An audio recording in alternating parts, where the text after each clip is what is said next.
여러분, 거짓자의 포기는 육신적 죽음이 아닙니다.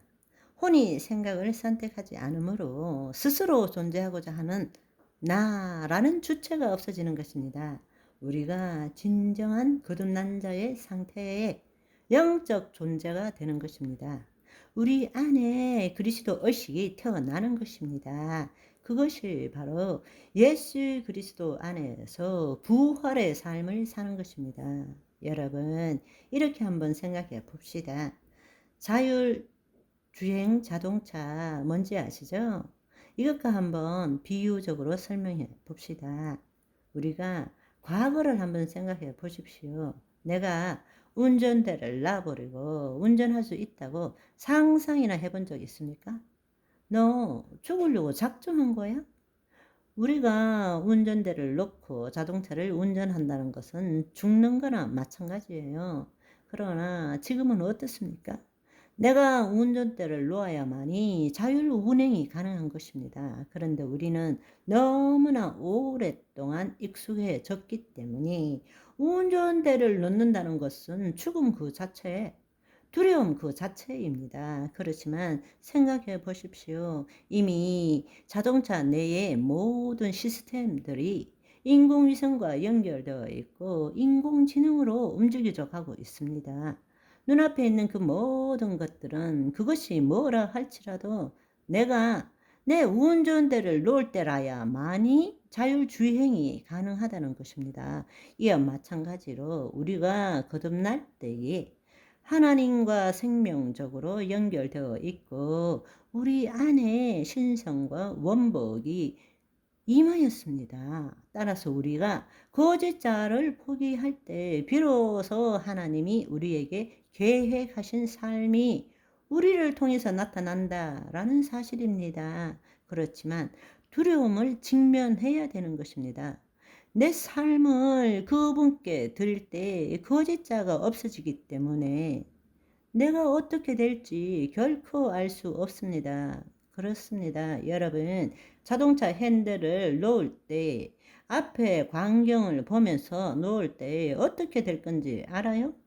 두려움밖에 없잖아요. 불확실성밖에 없잖아요. 그렇지만 그 순간순간마다 자율주행에 의해서 인공지능에 의해서 인공위성과의 관계를 통해서 그 신호를 주고받으면서 그 순간순간에 피해갈 때 피해가고 갈 때 가고 멈출 때 멈추고 그렇게 되지 않습니까? 우리 안에 하나님의 생명이 있고 우리 안에 그분의 신성과 원복이 있기 때문에 바로 내 자신을 포기할 때 그리스도께서 나를 통해서 나타나신다는 것입니다. 아멘. 거짓자는 늘 내가 내 삶을 계획하고 이끌어 가야 된다고 생각하지만 사실 하나님 나라에서 자녀의 삶은 정반대입니다. 거듭난 후에도 우리가 거짓자가 주체인 삶을 살기 때문에 하나님이 계획하시고 그분이 이끌어 가시는 삶을 우리는 체험하지 못하고 또 오히려 그 삶이 방해받고 있는 것입니다. 그래서 하나님이 시기하고 질투하기까지 우리를 사로잡기를 원하시는데 우리는 끝끝내 그 하나님이 계획하신 그분이 이끌어 가시는 삶을 못 살게 만드는 것입니다.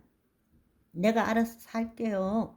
필요할 때, 기도할 때 그때만 도와주세요. 그게 우리의 신앙이라는 것입니다. 타락한 혼이 주체가 되어서 자신의 생각과 감정을 선택하지 않을 때 우리 안에 계신 성령님께서 우리의 생각과 감정에 주의 마음을 깨닫게 해 주시는 것입니다. 그리고 어떻게 해야 될지를 자연스럽게 때가 되면 알려주시는 것입니다. 그것이 바로 소명대로 사는 삶입니다. 은사가 나타나는 삶입니다. 주님이 주시는 비전을 이루어가는 삶입니다. 하나님이 만세전부터 계획하시고 의도한 본래의 나로 살아가는 삶이라는 것입니다. 그러면 많은 사람들은 또 이렇게 질문합니다. 그러면 생각과 감정은 아무 필요도 없다는 것인가?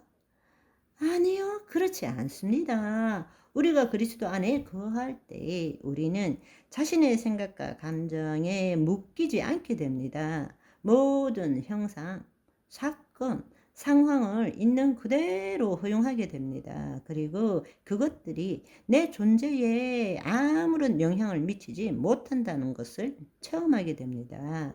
그때부터 이제 육체 가운데 살아갈 수 있는 것입니다. 내가 그리스도 안에 있는 내가 육체 가운데 살아갈 수 있는 것입니다. 그리스도 의식으로 새로워진 생각과 감정을 통해서 하나님을 나타내는 삶을 살 수 있게 된다는 것입니다. 다른 말로 우리 몸이 하나님을 경험하도록 혼이 허용하는 삶을 살 수 있게 된다는 것입니다. 우리는 거짓자가 만들어지기 전부터 무의식, 무의도적으로 만들어진 믿음 체계, 그 믿음 체계와 무의식으로, 무의도적으로 태어나서부터 엄마, 맘마, 찌찌, 뭐라고 말하는 것부터 그냥 받아들이는 거죠. 자신의 가정, 자신의 부모, 그 어린 때에 받아들인 그 믿음 체계에 또 그 믿음 체계 위에 동일한 환경과 처지를 통해서 계속적으로 자동화되므로 프로그램화된 사고 체계에 기초해서 만들어진 생각과 감정으로 지금 나는 이라고 살아가는 것입니다. 이제는 하나님의 본질에 기초한 생각과 감정으로 살아가야 한다는 것입니다. 이제는 내가 만든 무의도적으로 무의식적으로 만든 믿음 체계와 사고 체계에 기초한 생각으로 살아가는 것이 아니라 하나님의 신성이 우리 안에 임했기 때문에 하나님의 원복이 임했기 때문에 거기에 따른 우리가 새로 태어났기 때문에 새로운 피조물이 되었기 때문에 육신의 아버지로부터가 아닌 하나님 아버지로부터 배우고 경험한 믿음 체계와 사고 체계에 기초한 생각과 감정으로 살아가야 한다는 것입니다. 아멘. 오늘은 여기까지. 바이바이.